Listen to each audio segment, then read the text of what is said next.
व्यक्ति सफलता प्राप्त करने के लिए पहले लक्ष्य साधता है, फिर योजना बनाता है, फिर मार्ग चुनता है और सदैव प्रयास करता है कि इस मार्ग में कम से कम बाधाएं आए, इस मार्ग में कहीं कोई चट्टान ना आ जाए, कोई गड्ढा ना आ जाए, कोई खाई ना आ जाए। और यही सबसे बड़ी भूल वो कर बैठता है। कैसे? सोचिए, एक सरल सपाट मार्ग आपको कहां ले जाए? एक सीधे सपाट स्थल। यहां तो कोई भी पहुंच सकता है, इसमें विशेष क्या है? सोचिए, यदि आपके मार्ग में गड्ढे हो, खाई हो, चट्टानी हो, तो इसके परे एक शिखर भी है जो आपकी प्रतीक्षा कर रहा है।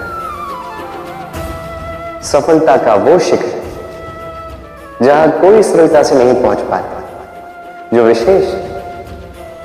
इसलिए अपने जीवन में जब भी समस्याएं आए उससे कतराएं नहीं, एक मुस्कुराहट के साथ उसका स्वागत करें। और सावधान रहें, यदि आपके मार्ग में समस्याएं ही ना आए तो इसके दो ही आते, या तो आपने लक्ष्य ठीक नहीं चुना है या आपने मार्ग ठीक नहीं चुना। मनुष्य की सदैव ये इच्छा होती कि वो परिपूर्ण बने, इसलिए सदैव प्रयास करता है, कर्म करता रहता है कि उसके जीवन में कभी कोई त्रुटि ना, कोई दोष ना, कोई भूल ना। तो जब मनुष्य ये करने लगता है, अपना समस्त ध्यान उसी पे केंद्रित करता है, तभी उसका विकास धीरे धीरे धीरे रुक जाता है। कैसे? आप कहेंगे कि इसमें क्या अनुचित है, ये तो अच्छा प्रतीत होता है। देखिए, ये त्रुटियां, ये दोष, ये भूल, आप कुछ भी कर ले, आपके जीवन में रहेंगे ही रहेंगे। और मेरी बात मानी, यही है जो आगे जाके आपको जीवन में सुधरने के लिए उकसाएंगे। एक निश्चित मापदंड लेकर आगे बढ़ना ठीक प्रतीत हो सकता है, किंतु ये केवल यंत्र को जन्म देता है, न मानवता को, न मनुष्य को। स्मरण रखिए, यदि आप आपके जीवन के द्वार हर एक भूल के लिए, हर एक दोष के लिए बंद कर देंगे, तो बस जान लीजिए कि समस्त सत्य ये भी बाहर ही रह जाएगा। ये भूल, ये दोष, ये त्रुटियां ही जो आपको जीवन के विषय, प्रयास के विषय, कर्म के सत्य के विषय में जानकारी देंगे। इन त्रुटियों का आदर करना सीखें। छल, कपट, इन शब्दों से संसार का कौन सा व्यक्ति अवगत नहीं है? सभी जानते हैं ये शब्द क्या है, इसका अर्थ क्या है। सभी जानते हैं विश्वासघात क्या है, सभी ने अनुभव किया। किंतु क्या कभी आपने सोचा है कि ऐसा क्यों होता है? इसका कारण क्या है? इसका कारण है आशा। यदि आप गुफा में जाएंगे और आप ये आशा रखेंगे कि यहां पे अंधकार नहीं होना चाहिए, तो आप तो चोट खाएंगे ही। यदि आप सागर में जाएंगे और आप आशा करेंगे कि मैं भीगूंगा नहीं, तो इसमें सागर का तो कोई दोष नहीं, इसमें दोष है आपकी आशाओं का। एक महत्वपूर्ण बात स्मरण रखिए, मनुष्य मनुष्य को नहीं छलता, मनुष्य को छलती है उसकी आशाएं जो वो अनुचित पात्रों से रखते हैं। इसलिए जीवन कभी भी आशाएं लगाने से पूर्व संबल की परिभाषा जान ले कि वो आपको सहारा देने योग्य है भी या नहीं। ना टूटेगी आशा, ना टूटेगा विश्वास।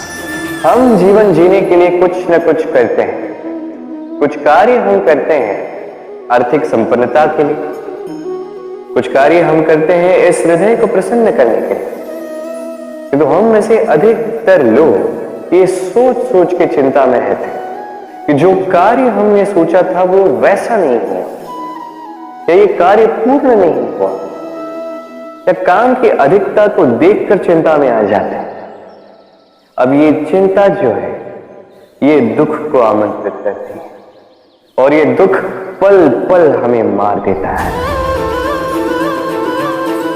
तो सोचिए, क्या ये सच है क्या काम की अधिकता हमें सच में मार देती है? कदापि नहीं।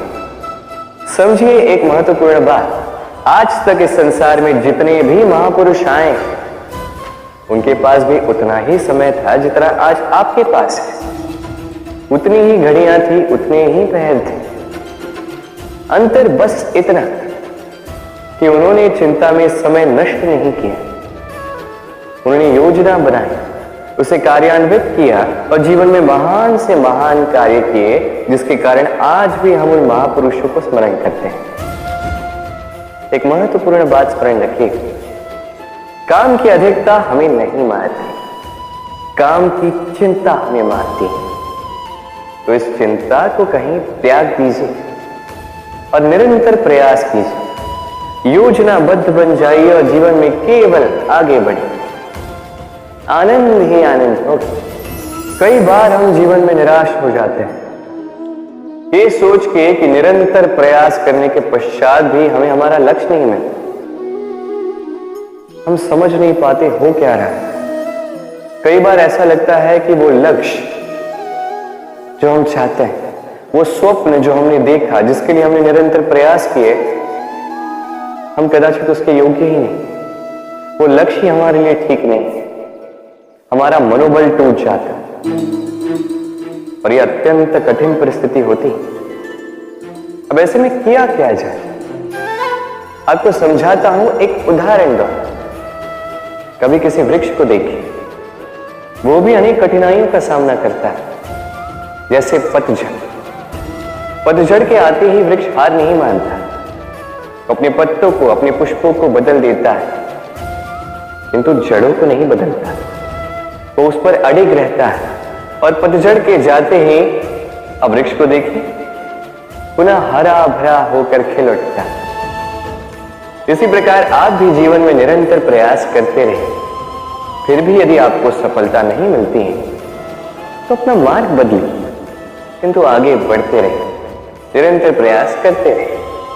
किसी न किसी मार्ग से कहीं ना कहीं से आप पहुंचोगे तो आप जानोगे कि आपकी सफलता आप ही की प्रतीक्षा कर लेंगे। आपने मनु के विषय में तो सुना ही होगा, उसे एक अवसर दिया गया, या तो वो अपने पतवार की रक्षा करे या इस सृष्टि को आने वाले प्रलय से बचाने के लिए नौका का निर्माण करे। उसने अपना चयन कर दिया और आज हम सभी मनुष्य के नाम से जाने जाते हैं। ऐसा ही अवसर मिला श्री राम को भी, सीता को भी। उन्होंने भावनाओं से ऊपर उठकर इस संसार के समक्ष उत्तम उदाहरण प्रस्तुत किया। ऐसा ही अवसर मिला रावण को भी, ऐसा ही अवसर मिला कंस को। एक अवसर, अनुचित मार्ग को त्याग कर उचित मार्ग पर आना। उन्होंने इस अवसर को त्याग दिया और उन्हें इस संसार को छोड़कर जाना था। एक अत्यंत महत्वपूर्ण बात स्मरण रखिए, अवसर, ये शब्द जितना छोटा है, ये जीवन में आता भी उतने कम समय के लिए। अब इस अवसर का आप क्या करते हैं? इसका लाभ उठाकर अपने नाम को प्रकाशित करते हैं, इस संसार में, इतिहास में स्वयं को अमर करते हैं, या असफलता का उदाहरण बनते हैं? निर्णय आपका। स्वप्न, स्वप्न ये शब्द हमारे जीवन में कितना महत्वपूर्ण है। कुछ स्वप्न ऐसे होते हैं जो हम रात्रि की मीठी निद्रा में देखते हैं, तो कुछ स्वप्न हम खुली आंखों से देखते हैं। कुछ स्वप्न हमें मीठी नींद देते हैं तो कुछ हमें सोने ही नहीं देते। अब खुली आंखों से देखे जाने वाले ये स्वप्न छोटे हो सकते हैं या बड़े, किंतु इससे जुड़ी होती है सफलता। अब आपको एक बात समझाता हूं, ये है आपके स्वप्न, ये है सफलता। अब इनके मध्य की कड़ी है कठिनाई। तो जितने बड़े स्वप्न होंगे उतनी बड़ी कठिनाई, जितनी बड़ी कठिनाइयां उतनी ही बड़ी सफलता। स्मरण रखिए, सबसे ऊंची उड़ान भरने के लिए बाज को मेघों से ऊपर उठकर उड़ना पड़ता है। तो इन कठिनाइयों से दूर मत भागिए, अवश्य ये वही कठिनाइयां हैं जिनसे संसार दूर भागता है। ये वही कठिनाइयां हैं जो हमारे जीवन में ना आए इसलिए लोग प्रार्थना करते हैं, किंतु ये वही कठिनाइयां हैं जिसका सामना करके आपको वह सफलता प्राप्त होगी, आपको आपका लक्ष्य प्राप्त होगा। प्रसन्नता, ये प्रसन्नता कोई ऐसा भाव नहीं है जो सृष्टि में पहले से निर्मित है। प्रसन्नता एक ऐसा भाव है जो आपको आपके कर्मों से अर्जित करना पड़ता है, और जितना दूसरों को दोगे उतना ही ये अंकुरित होगा। अर्थात जितनी प्रसन्नता दूसरों को दी जाएगी उतनी ही प्रसन्नता स्वयं चलकर आपके पास आए। अब आप कहोगे ये तो अत्यंत कठिन कार्य है, ये कैसे संभव है?